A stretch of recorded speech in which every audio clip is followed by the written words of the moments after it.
Hi, my name is Jessie Quack, and I am the editor of the Crooked series of sci-fi crime anthologies. I'll tell you a little bit more about that after the presentation, but right now I want to introduce Frasier Armitage, who's going to be reading from Volume 2 of the series.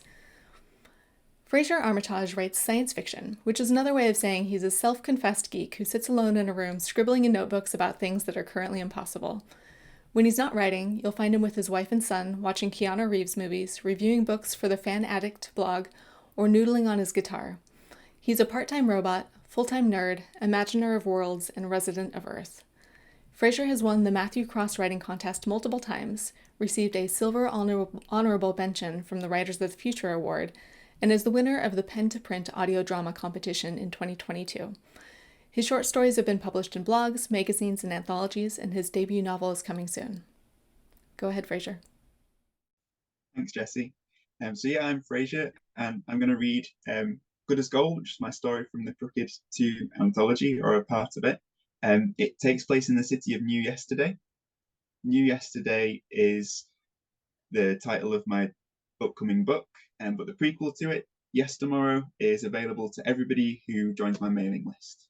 So this story happens after that. Hope you enjoy it. There's no cure for regret. Until now, how would you like to erase those troublesome past mistakes? Have you ever wondered what your life would look like if you'd done things different? Well, what are you waiting for? Pop on down to your local Anderson Whitman and see what's available in New Yesterday. Explore limitless possibilities in the world's only city where time is as flexible as you want. Don't delay. Start your new life today, because if your future's what you make it, why shouldn't your past be too? Anderson Whitman Real Estate, broadcast circa 2029. Tuesday, 2:49 p.m. Jenny cradled the briefcase to her chest.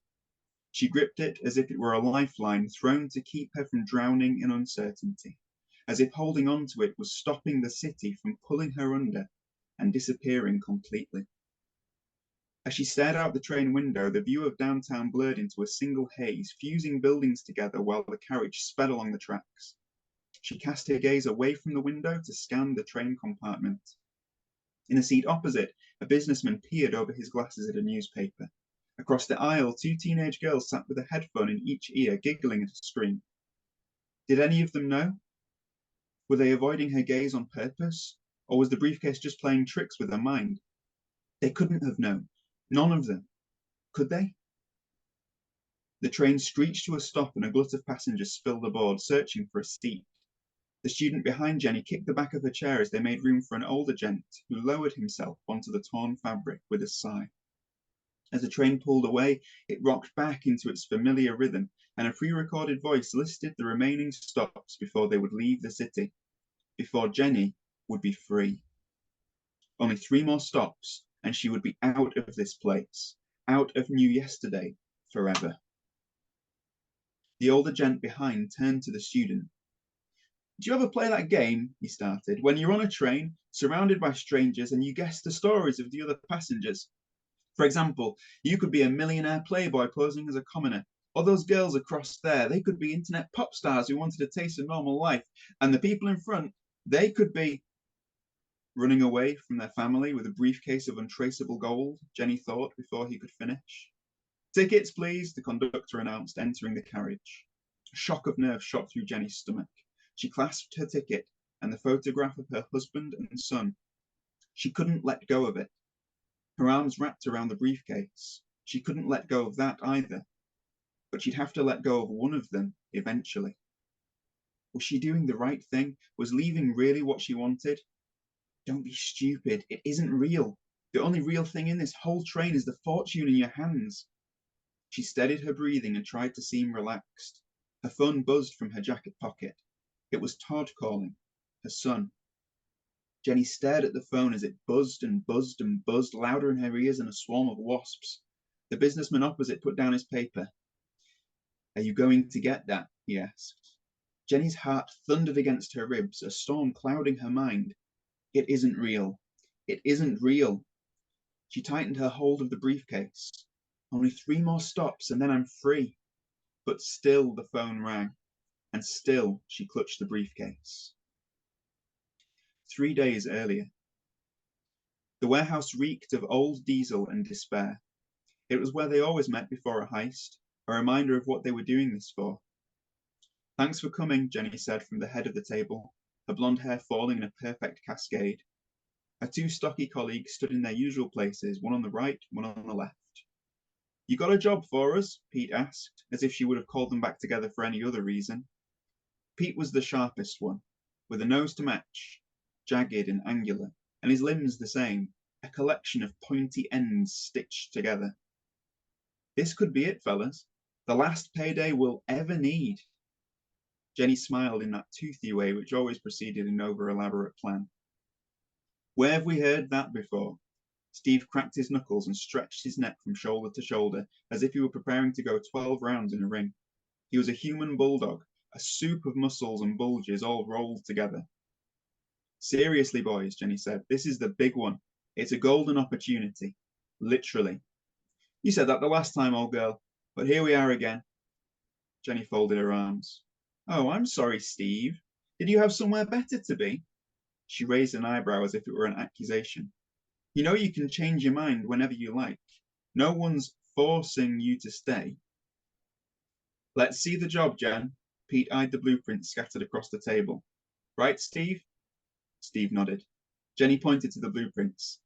It's a bank, she said. Their vault is filled with gold, and by the time we get it clear, it'll be untraceable. No more waiting while the money gets spread across accounts, no more fake business startups, just 200 million of pure, simple, delicious, untraceable gold. What's the catch? Pete asked. Jenny stayed silent. Come on, Jen, don't hold out on us. What's the catch? The catch, she said, is that it's in New Yesterday. Both men threw their hands up and shook their heads, pacing around the room. Steve looked at her as though she'd just sprouted a second head. New Yesterday, he yelled. Are you for real? You trying to get us locked up or something? Just hear me out. When have I ever steered us wrong? Besides, think of how fun it'll be. Isn't that why we're here in the first place? Or do you want to retract our pact? Reminding them about the pact always settles situations like this, bought her some breathing space. Their pact was simple and sacred.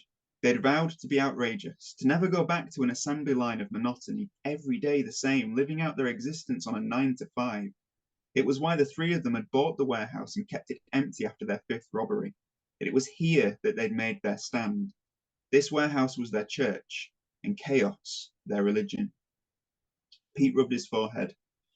Go on. Right, we all know the deal with New Yesterday, how events in the present change the past, Pete finished.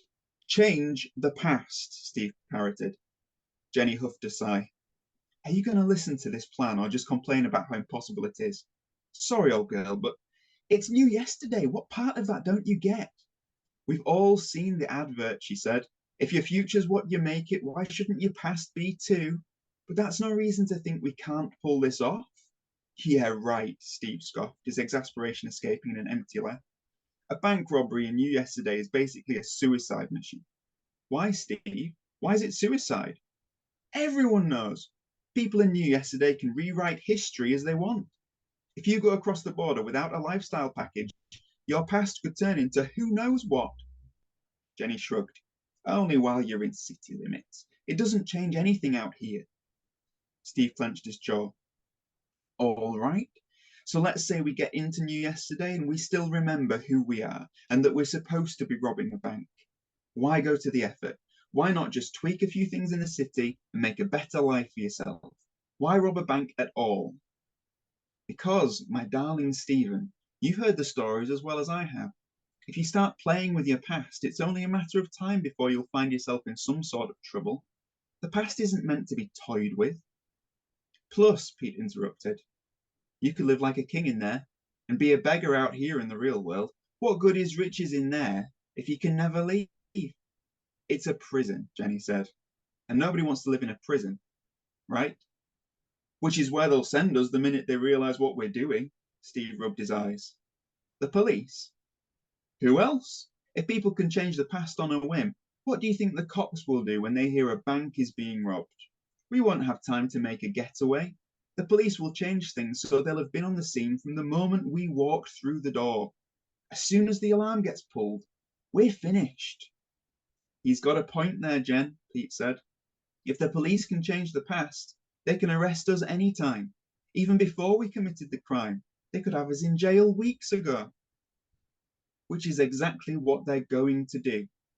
Jenny's smile widened. "Don't you realize? That's exactly why this is going to work."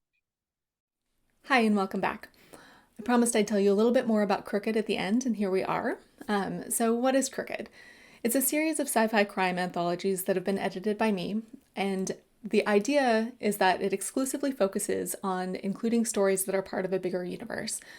So this is what sets Crooked apart. If you came to this anthology because you wanted to read the story from one author whose series you love, hopefully you'll find another author who writes kind of in a similar style or writes maybe something dissimilar, but just something that you're into. You can then go and read that story and be like, oh, I want more of these characters. Head to their website and find more of their work. So for example, if you love this reading, check out the show notes below and you'll get a link to the author's website. So this has been an incredibly fun anthology series to work on. Please keep an eye out for round 3, which will be coming next year sometime. And if you enjoyed this reading, please support the author. Go buy their books. Head to bit.ly/CROOKED V.2, and you can find this anthology to find more of the stories. And yeah, I hope you had a really good time, and take care out there. Bye.